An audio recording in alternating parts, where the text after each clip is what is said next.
is Kwekwerere in Cheu. Cruise 5 is here to meet a man who stays behind those hills. He's a man who came to Malawi more than 50 years ago as a Catholic priest, but now he's the founder and director of Kungoni Centre for Culture and Arts. Today is the day we get to meet Father Claude Boucher, otherwise known as Achisale.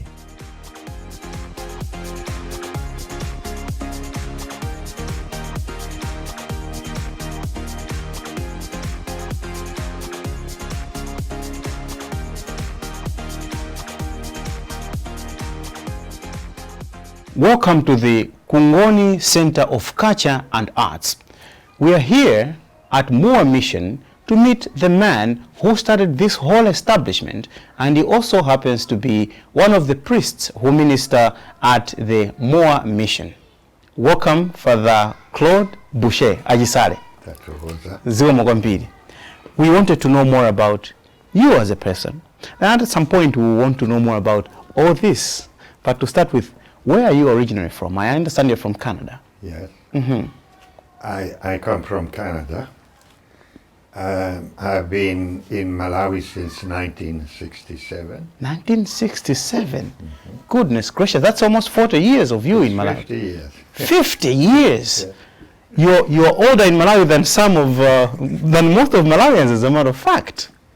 Yeah, so I came as a missionary. Okay. But in my background, I have many trades. Yes. While growing in secondary school, I've been doing so many different things. Yes. I started drawing at the age of 4. At the age of 4? Then I started using various skills with 3-dimensional material. I've been doing plasticine, carving, later on clay carving, snow carving. I've been doing theater. I've been doing music, improvisation.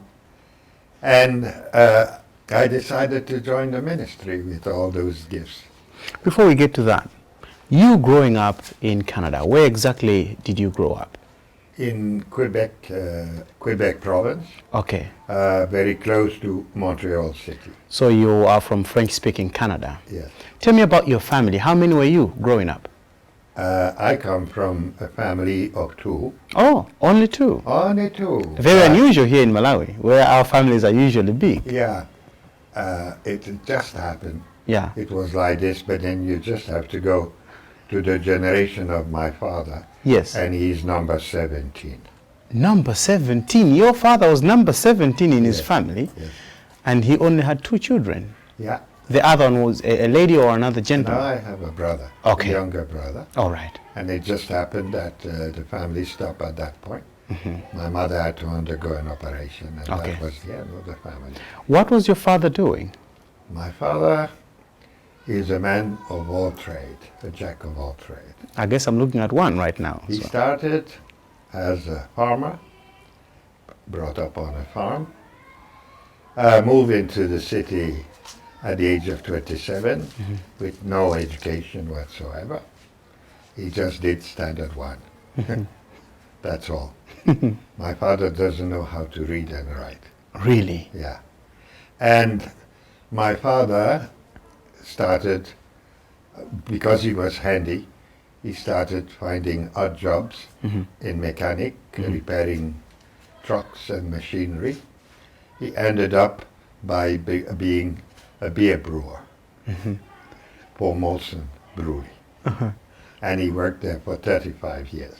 Wow. So at our home, we had to follow the same training. Okay. We never employed anybody. We could not afford. Yeah. So we did everything ourselves. And I started developing carpentry skill, painting skill, whatever skill, gardening skill, as a way of being able to survive during the Second World War. So you never went to school to train for all these skills? No. They were just handed down from your father, basically? And my mother, because my mother had the painting skill. Okay. So I inherited it from my mother, though she never did any painting in front of me. And I just started on my own. I said, if they can do it, I can do it. And then I started, and I became a professional taxidermist at the age of 13. Wow. I was stopping animals, trophies from the hunt for various people. I had my clients. Then I started also wood carving at the age of 15. Clay work from 13 on. Taxidermy and clay work, so pottery and various other things. I did theater at the age of 14, 15, and 16 till the 20th. So all those skills were just generated by, saying, I can do this. I did makeup. I did costume making for plays, staging, props for the theater.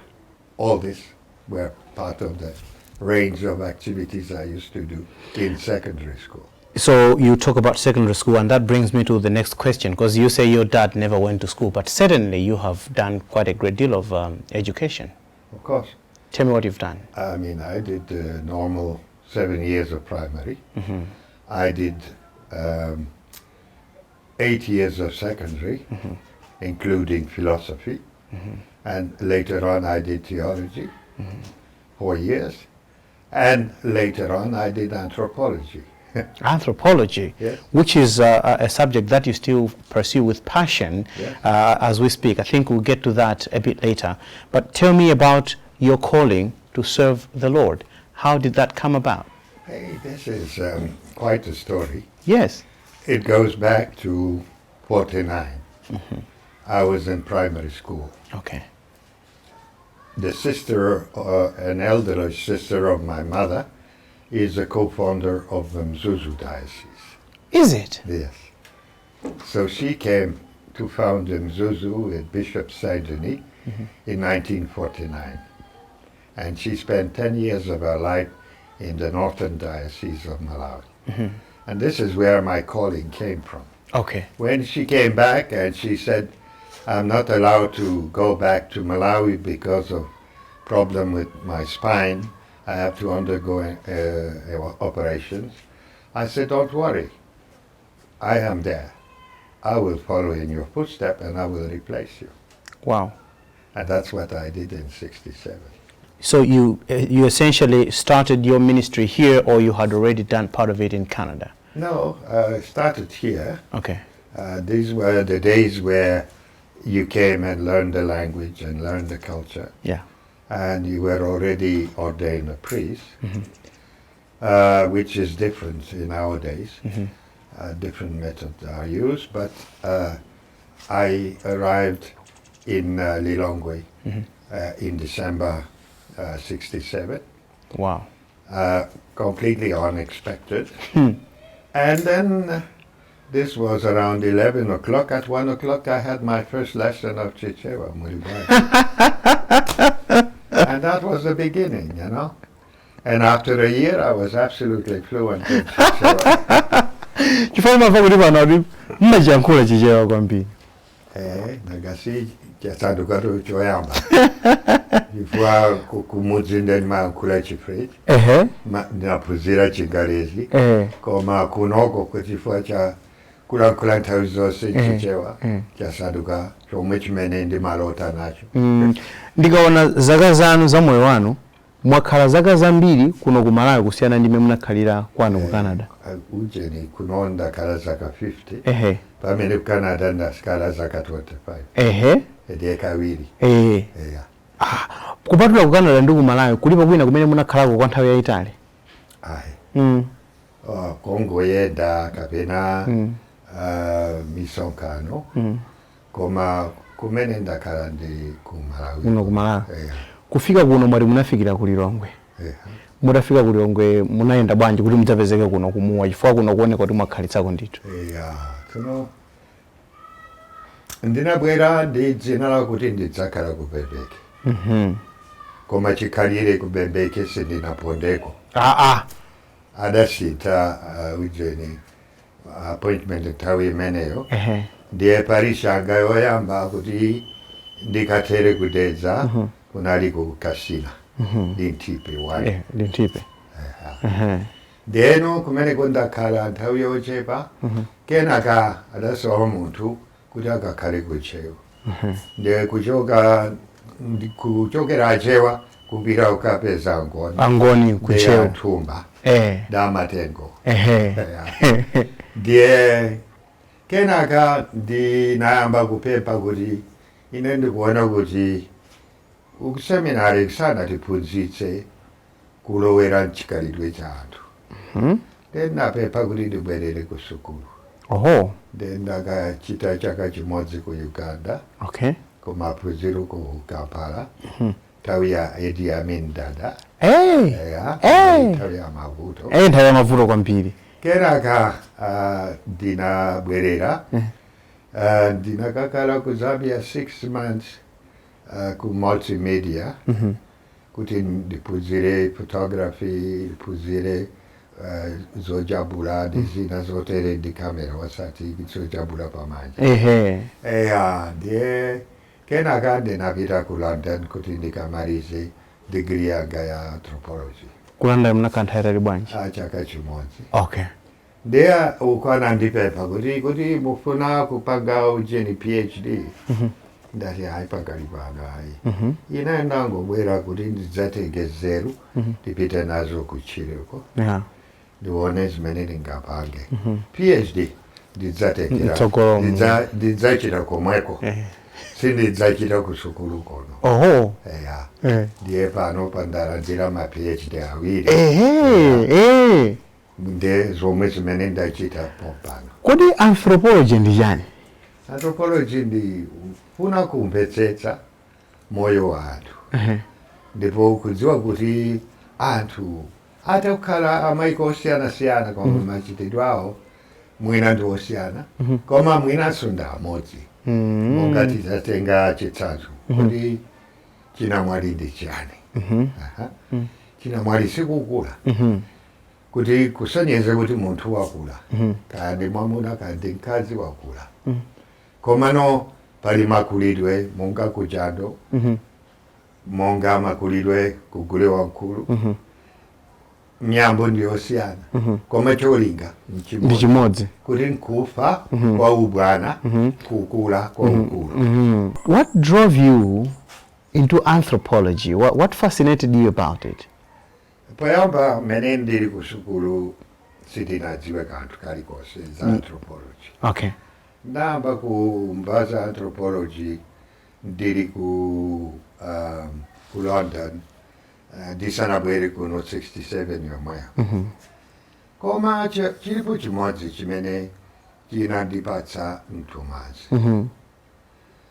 Nthawi imene ndili ku seminari pa nthawi yachuti ananditumiza kuti ndikagwire ntchito ku Ontario ku Canada komweko ku Lake Superior ndi gulu la anthu amene timati ma Red Indians.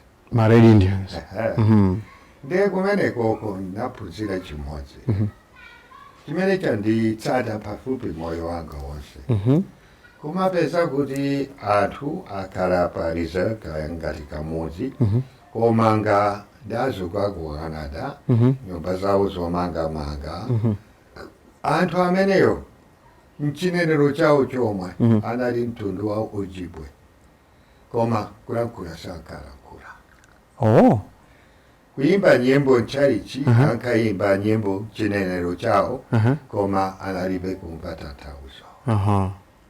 Tsopano akamakhala kuti alandira cheki yochokera kuboma anali kuthamangira kukagula mowa ndikumwa azimayi kugula chocolate kudya ndikunena paudyo. Ndakhala kudzifunsa kuti anthuwo mizu yawo ili kuti kodi kugwira ntchito ya mission cholinga chake chimenecho kupha nzeru za anthu nkudzalowetsa Chikhristu. Ndiye ine ndaona kuti choyamba chofunika kuti iweyo uphunzire chinenero uphunzire chikhalidwe sudabwere kuno dzera Mulungu kuti muwalande chikhalidwe chawo. Koma unabwera kuti ufukule umvetsetse kuti chauta adakwira chirandi kuno iwe usanafike ndiye pamene inewo ndinangoti Nyau Mission sikubwera nemurungu kapena chauta mu suitcase mwako hayi mumpeza komweko ali komweko ndiye ntchito yanga yakhala kufufuza ndaziko kwa midzi madala chikhulupiriro chawo choyamba kuti chauta adawatsogolera bwanji mwambo kudziwa mwambo pa ife timata kunena kuti malamulo a mulungu achewa mati mwambo ndizimodzi 1967 kufikira pano zinthu zasintha kwambiri mukuona kusintha kwanje kwa zinthu mmene munazipezera nthawi imeneyo kufikira kuti takakamira chikhalidwe cha ene yake ndipo chikhalidwe chathu sitinachiona ngati chinthu chachu sitinachiona ngati chuma ndiye cholinga cha Kungoni monga pamizamu peza mawu olembedwa we are proud of our culture koma si amalawi ambiri amene amanyadira chikhalidwe chawo amaona kuti zaini yake ndezabwino zofunikira kuposa zapamwamba koma si vuto la amene anabweretsa chikhristu amene anabwera nkunena kuti zanuzi ndi zoyipa koma zimene tabweretsazi ndi zabwino umbuli unalipo anatipeza ife tili mbuli iwonso anali ndi umbuli iwonso analinso ndi umbuli ndimaona ngati ife ndiye tinali mbuli iwo anatibweretsera iche chapafupi monga panyengo ino kutenga miyala nkugenda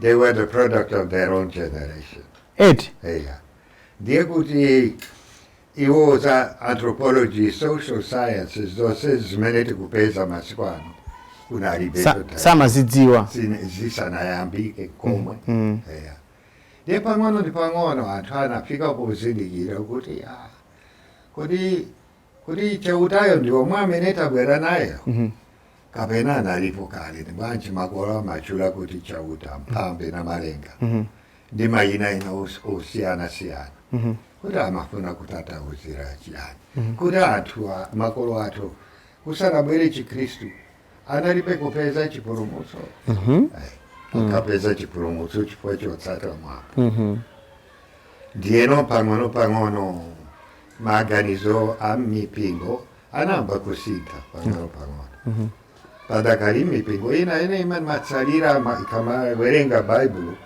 imalepera kumvetsetsa mangoti aizomwe zimene zidalembera kuti chilengedwe chidachitika masiku 7 izona zimenezi sikutatauzira kuti kuchokera nthawi imeneyo nzeru zathu zinazama phunziranso baibulo kuna umatifikitsa kwina kuti tilumikize ifewo titakulumikiza bwinobwino nkhani ya ujeni chilengedwe chadzala nyama kumvetsetsa kuti pamenepo makolo athu adanena kale kuti dziko lidalengedwa ndi chauta anthu ndi nyama anali pamodzi ndiyeno n'chifukwa chake timagwiritsa ntchito zina zimenezo kudziwa kuti si zina zopanda ntchito zimakapheranso komwe kumene timapeza malemba apandu kumiseni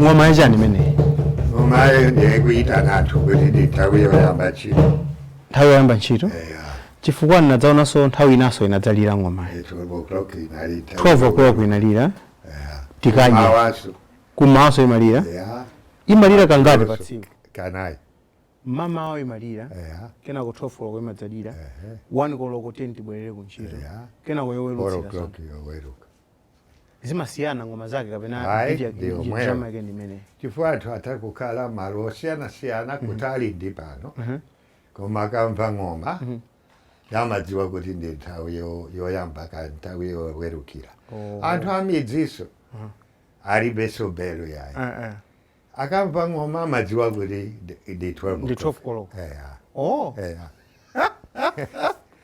dei makhala ngati othandiza anthu onse adera lino kuti atsate nthawi. Tsopano iyi ndiyoti yoyitanira anthu komanso kuwawerutsira anthu. Ndiyoti pali ngoma zosiyanasiyana ndi matanthauzo ake. Eya tsopano pamakhala monga apa ngasigunda we. Eya. Oh, ndi gunda we. Eya. Chero pamakhalano ngoma za gulewamkulu zimakhala zosiyanasiyana. Oho. Pali ijayopo kolezapo pamwamba, pali gunda mweyo, pali tiya ndiponso pali mbalule. Mene imayimba nyimboyo. Mbalule ndi ngoma imene imalankhula. Mbalule imayankhula ndi. Uyu ndi gunda uyu. Ndiye pali tiya. Mwendo wathu wa lero mpulogalamu ya Cruise 5.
Tili kuno ku Kungoni Centre of Culture and Art ndipo tikucheza ndi Bambo Claude Boucher.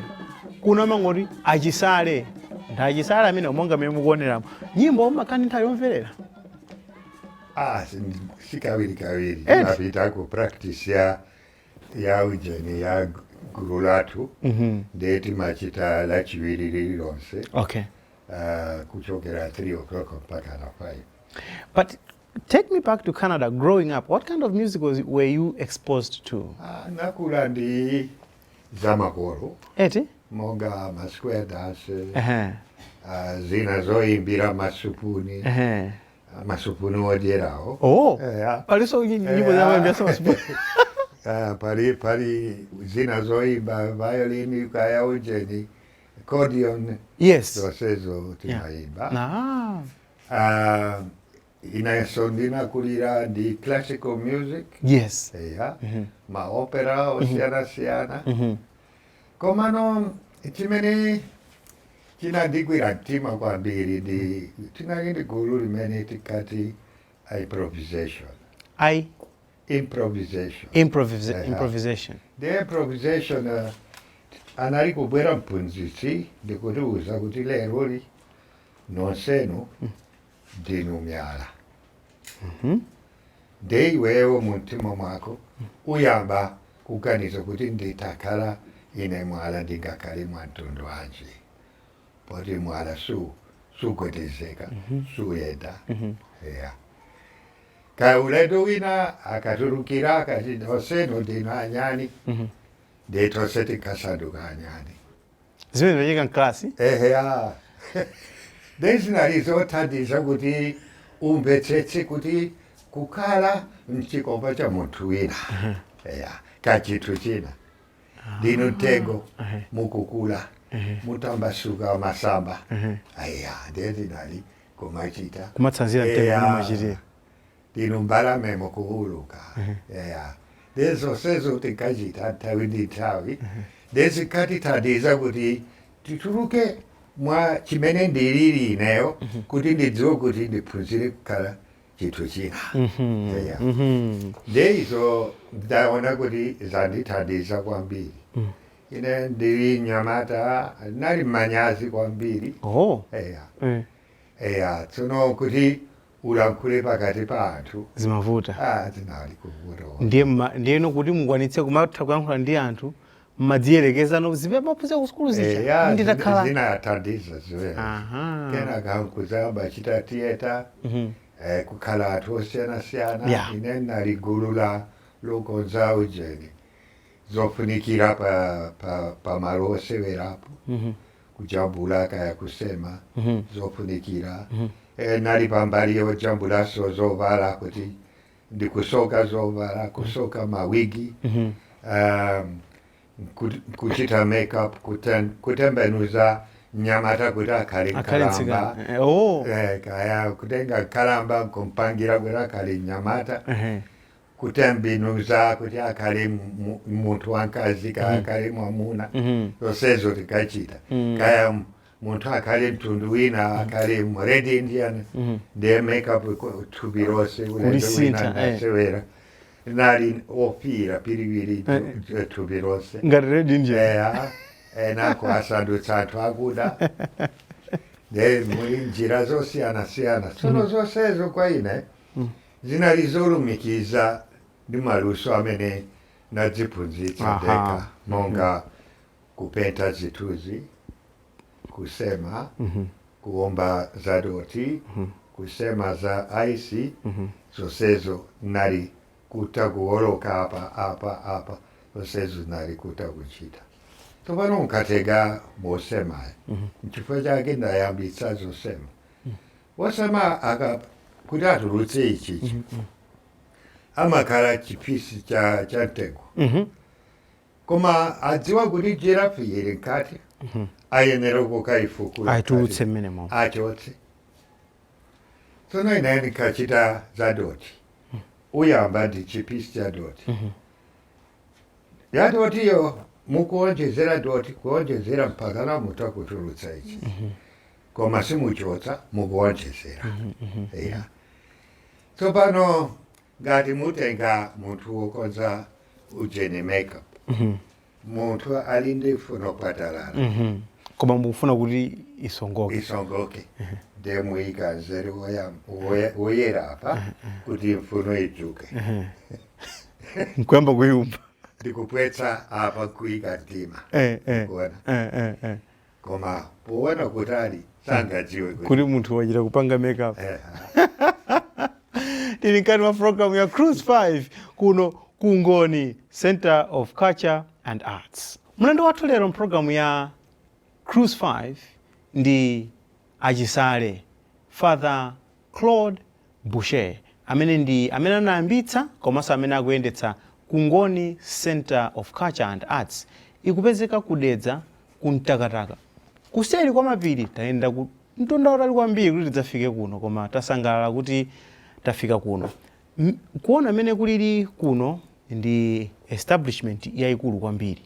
Nafuna ndidziwe kuti mmene moyo wanu wayendera kuchoka pa kubwera kuno ngati a Catholic priest kuti muzitumikira kudzafika pamene pa zimene mukuchita panosi. Tanduzani kuti ulendo wanu wakhala otani, munachita chani ndi chani? Nayamba kugwira ntchito mparish. Yes. Monga maparish awiri. Ndakhala ku Kasina. Kenaka kupita kusipe. Kusipeko ndaba kuyang'ana ndikupeza palato aluso.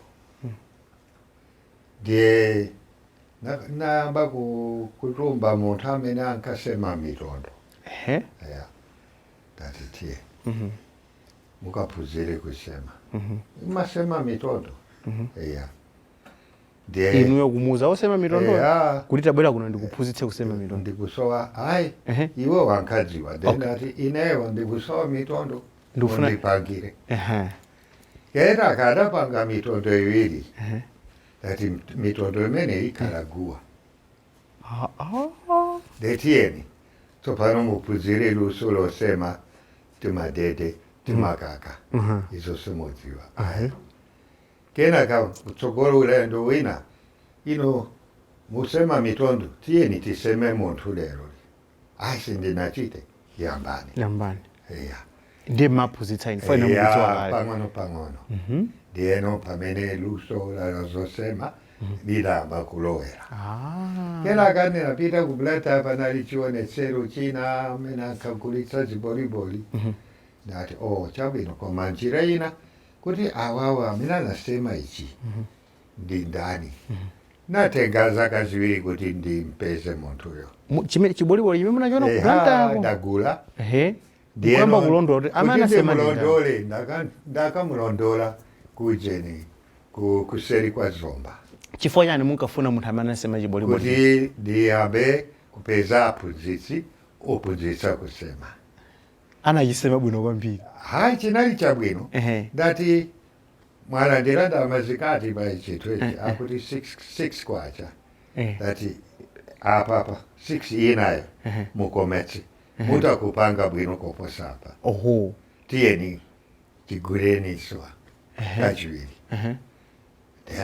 pang'ono tinayamba kulumikizana ndi anthu akuchingali achiyawo kuzomba basi kubwera ku mishoni kugwira ndi osema mitondoyo basi pang'ono panayamba kukhala timu tsopano ntamaliza maphunziro a anthropology pamene ananena kuti ino mufuna kuyamba sukulu ya phunzitsa ntchito za luso mupite ku Mua anali Bishop Chitsulo kwanga kumeneko ine ndabadwa kujeni ku Mua ndifuna sukulu ikhale pamene ipite kumeneko ndiyeno ndinabwera pano ndetimu yonse imene ndayamba kuphunzitsa mbuyomo inaganiza kuti ibwereso koko ndimene inayambika ngati sukulu ya Kungoni ankati Kungoni Art and Craft nthawi imene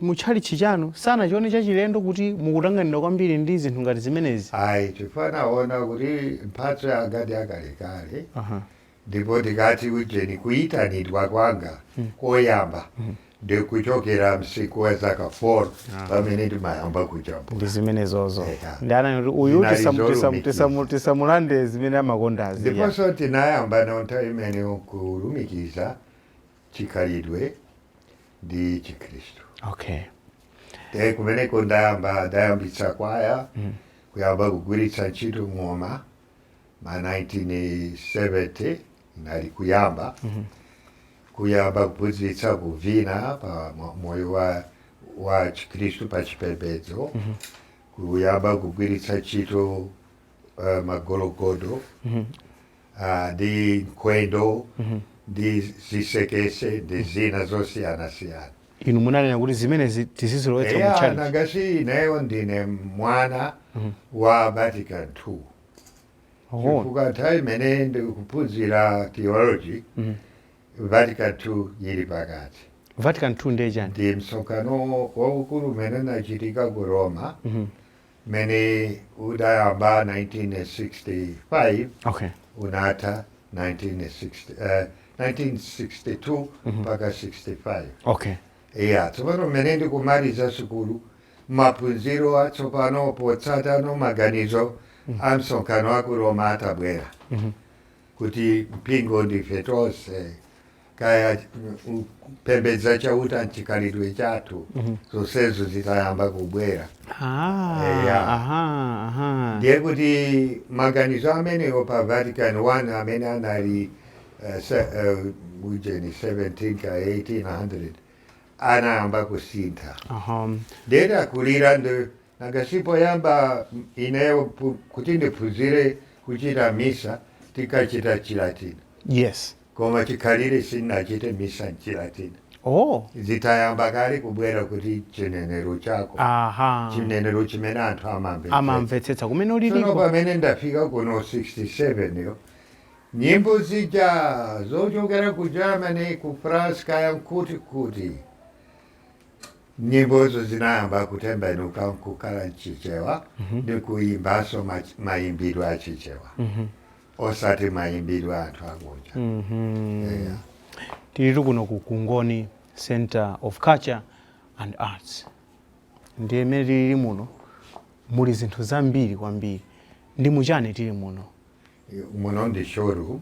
Showroom? Apa ndi ntchito ya azimayi. Azimayi amapanga zinthu zosiyana-siyana.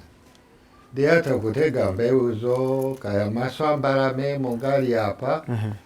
Ndi amazitembenuza nkuti akhaleso malonda awo. Ndi ndalamazo amathandiza nawo kuti apite ku sukulu, aphunzire sukulu zapamwamba. Amathandizana ndi amuna amene amatha kupanga zosemasema. So mukati showroom kutanthauza kuti anthu akati apangapanga zaluso amazibweretsa muno ngati musitolo mogulitsira. Moti anthu amabwera kudzagula zimenezi. Alendo amabwera tsiku lililonse. Anthu amene amabweretsa zinthu kuno ndi anthu amene amagwira ntchito konkuno kapena anthu amidzi yozungulira amatha kuti midzi yonse yozungulira, ena ndi ochokera ku Zomba, ena ku Blata. Koma anaganiza zoti akhale pafupi pano poti msika wawo ulipo pano. Ena anakwatira konkuno. Tanuzani zambiri za malo ano ku Kungoni Centre of Culture and Arts. Ikuyimira chani Kungoni? Kungoni ndi matiti. Ali apa. Matiti yoti mati Kungoni. Malo kumene madzi amagwa pasi. Falls. Ndiye ife tinaona kuti ndi bwino kuti tichule malo ano Kungoni osati Mua. Chifukwa chakuti Mua adadziwika kuyambira 1902 ngati mpingo wa Katolika. Desi tinkafuna kupunthwitsa amipingo ina. Koma kungochula dzina limene likuyimirira kanthu kena. Madzi akagwa. Timati madzi akagwa. When water falls, sand becomes crystal. When water falls, sand becomes crystal. Tsono madzi aja akagwa. Amagwedeza chimene chili pansi mchengawo. Ndipo mchengapo chizimira maoneka ngati chinthu cha mtengo wapatali. Ndi zomwe zimene munthu atenga nkhuni atulutsa chinthu chote.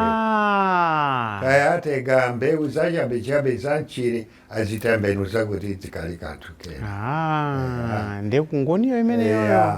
When water falls, sand becomes crystal. And this is a showroom, but there are many other places pamalo pano. Kuli museum akuti. Akuti dzina yake ndi chani museum imene? Museum tinachula agogo athu amene osati anayambitsa koma amene anakhalitsa pa mission nthawi yayitali. Ndiye dzina lawo nali Bambo Champ Martin. Champ Martin? Waku France. Anakhala kuno zaka 40. Kumalawi kuno? Kumua kuno. Kumua kuno? Ndiyeno ayiwo anthu ankhalepera kutchula. Champ Martin anangopanga zawo koma mtchula kuti Shamare. Ndiye dzina limene tidachulali ndi Shamare. Champ Martin. Momwe mmene anthu amatchula. Tinafuna tipite ku museum ya Champ Martin. Ati anthu akuno pokanika kutchula kuti Champ Martin angoti Shamare. Ndiye tipite ku Shamare kuti tikangoonako kumeneko.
tikatero ndati tafika mu Shamare. Koma si Shamare, yeah. Shamare. Shamare, yeah. Sham Martin. Yeah.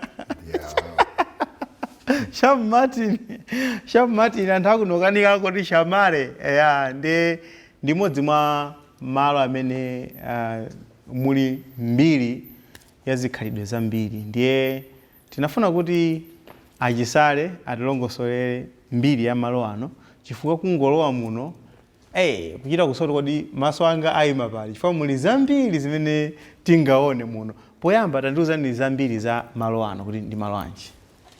Malo ano ndi malo osungira chikhalidwe chabwino. Kodi nthawi imene ndayamba kufufuza ndi nthawi imene zinthuzo zoyimirira chikhalidwe zinalipo ku midzi. Yes. Lero kuzifufuza povuta. Ndiziyani mafunsa chakuti 1967 ndi panopo zinthu zainokhala zasintha kwambiri. Ine monga ndanena kuti nthawi imene ndakhala ku Zambia ndikaphunzira kujambula. Yes. Ndajambula zinthu zambiri. Yes. Kuti zaka zonsezo ndakhala ndikuyendera malo opatulika. Monga kudzala nyama, kuchilengedwe, kumene kuli materezi azinyama ndi anthu. Zimenezo nditajambula kale. Okay. Nditafika ku Msinja, kumene kunali kachisi, kumene kutsangoma, kumene ankasunga ngoma ya Achewa, ya Kafula, kumene kutapotapo, nari ntafika kunkulubi, kumsanje, nkukaona malo ambona, mosemo nditapita. Ndiye kulikonse mene ndikapita, monga kudzala nyama, kukwera phiri la dzala nyama, pena ndapeza mwala. Koma mwala wolemera kwambiri kuyika mchikwama, koma mwalawo unali ndi mabowo. Eya. Ndiye ntayenda ndakuluakulu nafotokoza kuti mwalawo ndi mwala amene tisanafike kumanda kukayika anthu. Tikatenga kanda mene munthuyo avala tikasinja. Oti malo kabowo kamene kati kumene kunakumbika chifukwa chosinja nkanda kusonyeza kuti munthu wamwalira. Mwala uli museum ulipo mpapa. Ulipo kunoko. Ndiye zonse zimene ndatolatola pa zaka zonsezo mpaka kufika kumaliza maphunziro a anthropology. Tabwera kuno ndapitiriza. Ndiye katundu wonse amene ali pano anasowa malo. Ndiyeno tidakhala tikulota kulirira kuti tingapeze kuti malo oti tiyike zinthuzo kuti anthu ena aziona. Azitauziona. Pamene tikulimbana ndikumanga ndendera ndalibe committee. Koma nkakhulupirira chomwe cha abambo angacho. Choti kumene kuli maganizo mphamvu zingapezeke poka mutayika mtima. Ndiye tidayika mtima. Tidatenga zipanda ngati izizi. Tidazipeta. Kuzilocha. Kudzayika mushuru. Kumayika kachikwangwani kunena kuti zipandazo sizili pa malonda. Koma mukafunitsitsa mutakutola chimodzi. Koma bola mutisire thumba limodzi la simenti. Polowa m'malo mwake. Ndiye anthu anayamba kutenga zipanda nkutibweretsa simenti.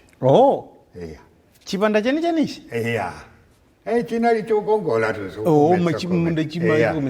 Tsopano chipanda chimenechi kusinthana ndi 23 kwacha ya thumba ya simenti. Yes. 23 kwacha. 23 kwacha. Tawi imene. Ndiyeno pang'ono ndi pang'ono tidayamba kukhala ndi simenti. Tayamba kumanga nyumba inoyo. Pamene panalibe simenti tinkayima. unabwera ena chifundo kuti pano mufuna kumanga chani museum. Museum bwanji ife sitingate kuthandisa maina ose ali apa ali pamwamba apa. Anthu amene anathandiza ine ndithandizako chonchi. Maiko siyana ena anthu amba ena a business ena mabungwe basi zidatitengera zaka 10. 10 years kuti timange ichi. 10 years kumanga museum ya Sham Martin. Koma muno tili muno ndipofikira chabe, koma ndamva kuti kuliso zipinda zinaso kumbuyoko. Malo ano ali ndi zipinda zitatu. Chifukwa chakuti mutaonetsetsa pakhomo pofika pali chithunzi choonetsa azibaba atatu ofika kumuwa kuno uje ni 12 September 1902. Adapeza mlambe panopa ndipo anamanga mahema atatu. Ndiye mlambe uli apa mahema atatu ndi ndiye kuti mlambeyo ukuyimirira ujeni mzati wa mudzi. Yes. Mene mzati umene uli ngati mtengo wa mlambe ukuchokera pansi pa ntaka ukafikira mlengalenga ukafikira kwa chauta. Ndiye ukuyimirira chigawo cha uzimu chauta mizimu ya makolo. Apa ndi mudzi. Ndipo mutangana pakati pa mudzi pali nkhokwe. Tidajambula nkhokwe. Mutakuona tidaluka simenti kuti oneke ngati nkhokwe. Ndiye mudzi wonse watutula. Koma mzati wake the spiritual values za uzimu. Kudza chauta ndi mizimu ya makolo. Ndiye tidata kugawana kuti chipinda ichi chiyimirire a mission.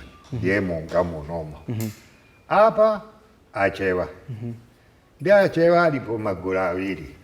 Pali gulu limene lidabwera 750 AD amene timachula abanda. Ndiye kenaka anapezana ndi Amalawi. Amalawi ndiye anabwera kudzakhala nawo 900 AD. Ndiye onsewa ndiye timachula Achewa. Kenaka kulowa uko ndiye pali gulu lina tsopano potsata nyengo. Ndiye anayamba kubwera amaseko angona amaseko. Nyengo pafupi yomweyo ndiye kumene kudabwera ayawo. Ndiye zonsezo chipinda cha Achewa, chipinda cha ngoni ndayawo, chipinda cha mission. Ndiye mission pali chigawo chakale apa. Zithunzi zonsezo zikuyimirira mmene mission ida tuluka. Pano ndiye ntchito ya Kungoni. Kuti mission kale, mission lero. Ndi nkhani ya inculturation, nkhani ya kulowa chikhalidwe, nkhani ya Kungoni mukuona matiti aja. Yes. Ndimamva kunena kuti mudalowa ku gulewamkulu kudambwe. Ndizoona? Tanduzani kuti zinakhala bwanji. Ineyo mmene ndaona kuti gule ndimachita chidwi ndi gule kuyambira kalekale. Chimene ndakhala ngati kuchita chidwi kuona kuti Akhristu oyamba amene ndakumana nawo kumuwa kuno ndi kukasina. Ankati ifeyo sitikuloledwa mu mpingo chifukwa chakuti tinameta gule. Ndingati ndichodabwitsa kuti munthu potsata chikhalidwe amapemphedwa kuti agule. Tsono munthu ali wokulakula ndiye kumpingo angankane. Mayesa kuti munthu kuti akhale mu mpingo chifukwa chakuti khalidwe lake lidakula kale. Kusonyeza kuti munthu ngati sunamete sindiwe munthu. Ndiye ungakhale ngati sindiwe munthu ungakhale bwanji Khristu. Eya. Ndiye tati hayi chabwino. Unkumanga ukapa ndi apa kurola ukatola mabodza. Kwabwino kuona chamaso. Ehe. Ndikaone ndekha. Eya. Ndi munapita. Ndiyeno anthu adaona kuti ine ndikuchita chidwi, anandiphunzirira, anaombeza kuti uyu ndi munthu wodziwa kusunga chisisi, kuti zathu zakayika pasika. Ndiyeno mafumu omwewo ataona kuti tikulemekeza zachikhalidwe, ndipo siri kulupudza, adangoona kuti ndi bwino kuti awa amete tiyeni timulandire. Kumeta kwake kunali kotani? Munapita ndithu kudambwe kwenikweni? Kudambwe. Mudalowa limodzi ndi anthu okhala m'mudzi kapena mudakangolowa nokha kuti? Ayi, padekha. Panokha. Mungamachitira mafumu. Munakhala nthawi yayitali bwanji? Ayi, zimakhala malingana ndi munthu amene monga mafumu amata masiku ano ndi nthawi yochepa. Koma ine sipokhapo chifukwa chinamwali ndachita nawo anthu ambiri. Chinamwali cha mtundu wanji? Poyamba chomwecho ndi anthu osiyana-siyana. Oh. Katika ngati nditakunena ndameta kangati ka 20 times ka 30 times. Oh. Makacha osiyana-siyana. Ayi, muno ndachewawo. Ndachewa adera rino. Ndi mati kupita. Akapita anamwali kuchire. Ngati uwe udapeta upita nawo, ukalange nawo. Ndinu mapita mapita kukalanga nawo. Koma sipokhapo chifukwa malingana ndi mmene adaonera ndi ntchito imene magwira, anandilolanso kuti ndipite kwa azimayi. Ku chinamwali cha azimayi. Munapitanso ku chinamwali cha azimayi? Kenaka ndakakula ku Kungoni ndakula kale sikuchewu komwe. Koma kenaka kwa yawo. Ku jando? Munapitanso ku jando? Kenaka ufumu. Wachiyawonso? Wachichewa, wachiyawo. Nanga kumaliro ndakasiri mapita. Kenaka dzikumbutso zonse kulikonse. Tsopano funso lane ndila kuti popeza inuyo panonso mukuyimira chipembedzo, nanga si nthawi ina mapita nawo ku mission kumua, ndi zimene machitazi zimagwirizana? Zimagwirizana. Koma poyamba pa aujeni maepiskopi anandisankha ngati woyimirira zipembedzo zina. Ngati nthumwi wawo. Kuti ujeni zimene zikuchitika kuchikhalidwe ndikhale ngati mboni ndi kuyimirira mpingo.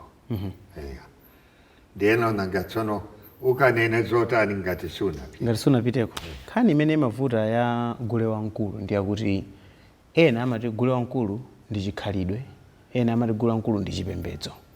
Moti amene amati ife amatikaniza kutchalichi chifukwa ndife agulewamkulu, ndikukhulupirira kuti nkhani imene imalimba ndi imeneyo kuti kodi ndi chipembedzo kapena ndi chikhalidwe. Ndipo ngati ndikupanga chipembedzo cha gulewamkulu, ndingakachitanso chipembedzo cha Chikhristu, inu mudapita ku gulewamkulu kukalowa, mudapeza zotani? Ayi, ndapeza zabwino zokha. Chifukwa nkhani ndi yakumvetsetsa. Ndiponso Akhristu amene anaona kuti ndapita koma iwonso anali agule, anasangalala kwambiri. Chifukwa adayika kuti awa sakatifikira ndi zakhutukutu, atengera zenizeni. Zakuti ife timatamba adzaona okha sitizambayo. Zakuti uko timachita chiwerewere adzaona kuti sizoonayo. Ndingasi ine ndapita kulikonse anandilola ngakhale ku bwalo la njovu. Anandilola kwa chisisi koopsa. Kukafika kumeneko? Kukafika. Koma sindinaone china chimene chingati kupunthwitsa. Koma no pali kalankhulidwe likachitidwe. Achewa ali ndi njira yawo yophunzitsa. Tsono ngati sumvetsetsa kapena umvetsetsa kuti ukazitembenuza kuti zikali zina pamene sizili chochayi. Kupita ku gulewamkulu kukalowa sikunasokoneze chikhulupiriro chanu mwa Yesu Khristu kapena mu Chikhristu? Ayi, kwa ineyo ndakhala ngati kuonjezera chikhulupiriro. Chifukwa ndi chikhalidwe china kaya mungati kati tujene mukayang'ana chithu tumati umodzi. Muganiza kuti kuguleyo kulibe umodzi. Kuli umodzi. Miyambo yambiri ni maphunziro. Kuphunzitsa anthu kusunga malamulo a Mulungu, kulemekeza makolo. Zonse zimene ifeyo timaphunzitsa ndi malamulo a Mulungu iwo amati mwambo. Ndiye mwambo umatengera zinthu zosiyana-siyana zomwe zimene zikuchitika munthu. Tsono guleyo mukamuona udziyamba kufuna kuzamitsa kuti umvetsetse kuti gula amatanthauza chiyani. Nyimbo zambiri nzopipiritsa. Mutakuona kuti kapena nyimbo ikukamba za mbuzi koma nkhani sikukhudza mbuzi, ikukhudza munthu. Ndiyeno mawu amayimirira kanthu kena. Poyamba umvetsetse nyimboyo kuti ikutanthauzira chiyani. Achewa tondakatswiri popipiritsa. Eti? Akhoza kumakamba chinthu yosadziwa kuti 3 levels. Iyo kumata andava zimene amanena sunatolepo ndi chimodzi chomwe. Koma amatamba atu anthu agulewamkulu. Ati kuli ufiti woopsa kwambiri kumene kuja. Gula amadana ndi ufiti. Iya, ino zichita makanja kumakhala pamwamba pamene paja ndi ufiti womene. Zidachokera ku Zambia zimenezo ndipo sigulewamkulu. Amangotchula kuti gologolo. Si gologolo konse. Gologolo wagule ndi mudziwa. Sakhala chochayi. Izo ndi acrobatic ya ku Zambia. Eti? Nanga gologolo amakwera mtengo kumangirira kachingo kumalendewera pamene paja nanga sinde ufiti womene. Mutakupita maiko aliyese, mutakupita ku Canada, ku England, acrobats amachita zomwezo. So sigule amene uja? Sigule konse yayi. Adangoponya chifukwa cha kumpatsa nkhope ya kapoli. Ayi. Ine gule anthu tumene sindimagwirizana nawo yayi. Izo ndi zongolowetsa kuti tsopano gule asanduke masewero. Gule ndi maphunziro. Kusonyeza kuti niyo makhulupirira kuti gulewamkulu, munthu wa gulewamkulu akhozanso kukalowa ku Chikhristu nkumapanga zonse bwino bwino. Ndiponso kukhala mtsogoleri ku Chikhristu. Wa gulewamkulu? Chifukwa chakuti adakula. Kuchikhalidwe chawo uzawu munthu akudziwa zonse. Wakunjira kukakhala souje. Oliza silamba kukakhala uje. Tili nawo kuno. Akutsogolera chipembedzo. Nkhaniyo ndimeneyo takuti. Koma nokuti tinene kuti sizimabwera zokhaya. Monga kuno kuti tifike pamenepa. Sikuti lero ndi lero. Zakutengeraninso nthawi. Zaka 20. Zaka 30. Kuti anthu afike pomvetsetsa. Anthu samanena kuti ndiponso kunoko kuti mutayang'ana mujeni anthu asonkhana charichi. Sikunoko kamaparicha ambiri. Mutati onse amene munameta gule mutuluke pano mukhala opanda wanthu. Ambiri atulukamo Asi onse ndi ometa. Mupeza angoni. Angoni adameta ku Chichewa. Mupeza kuno ayawo adameta ku Chichewa. Akakhala kwawo amametaso ku jando. Nakasi kukula umuntu ndi umodzi. Koma nomachitidwe ndi osiyana-siyana. Kuno ngakhale mabanja a Chikhristu mupeze munthu amene sanamete.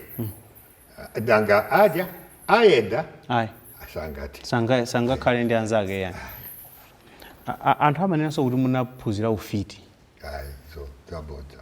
zaufiti nzabodza ine ndimachita chidwi kufuna kumvetsetsa kuti chimene chimayimirira paseri pa ufitipo ndi chiyani. Ndiye kuti sezimene ndiyofunika kukumba ufiti sungavomerezedwe ndi mpingo chifukwa ufiti ukuyimirira chidani. Ndiye kuti mpingo ukuyimirira chikondi. Komano kuti umvetsetse kuti anthu amaganiza bwanji, kuti maganizo a ufiti amabwera bwanji. Ine ndimayika kuti ngati munthu uli ndi nyonga zako ndipo umadziwa kumenya ndewu ujeni nkungomenyana zathera pomwepa. Okay. Koma amene alibe mphamvu alephera kubwezera amabwezera ndi mawu. Ndiye timati chida cha munthu wopanda nyonga mawu de ufitiwo. Ufiti udzangoti iwe udzaona. wakanika kupanga wakanika ndewu watsala ndi mawu ongolodza. Tsono ngati mawu amene amafikira kukomana ndi wina wachikhulupiriro chomwecho aliyense amakhulupirira kuti zoona zichitikadi. Tsopanoso ufiti umata kubwera kati tinene kuti ndani amene ali magazi mwakomo. Mukapeza kuti nkhani za ufiti kawiri zikugunda malume, zikugunda anthu amagazi amodzi, sizikugunda munthu wapadera. Kudziwa kuti mkati mwa banja akayambombamo umakhala kulimbirana mwa mtundu wanji wosiyanasiyana. Kulimbirana chifukwa cha chuma, kulimbirana chifukwa cha zinthu. Ndiye basi ndi pamene anthu amafuna kuti apwetekane amagazi amodzi. Njira inanso nkuti ngati mgulumo pali wina amene satsata zimene zikulamulidwa ndi gulu, amata kumuyika tagi, kumuyika chikwangwani kuti iwe ndiwe mfiti. Kudziwa kuti palibe munthu amene amafuna kuyimirira pawokha. Ndiye ayenera kuchita conform kutsata zomwe zimene anzawo amachita. Pali ufiti umene umagunda chifukwa chakuti ena ndi achuma ena alibe chuma. Masiku ano ndiye kudzatsamira kwambiri kumene koko. Ndiye kuti pamenepa ndi chida cha munthu amene amangosirira ndiye angotchula zake fiti. Ine ndimayika kuti paikusiyana kumene anthu amatchula ufiti ndi matsenga.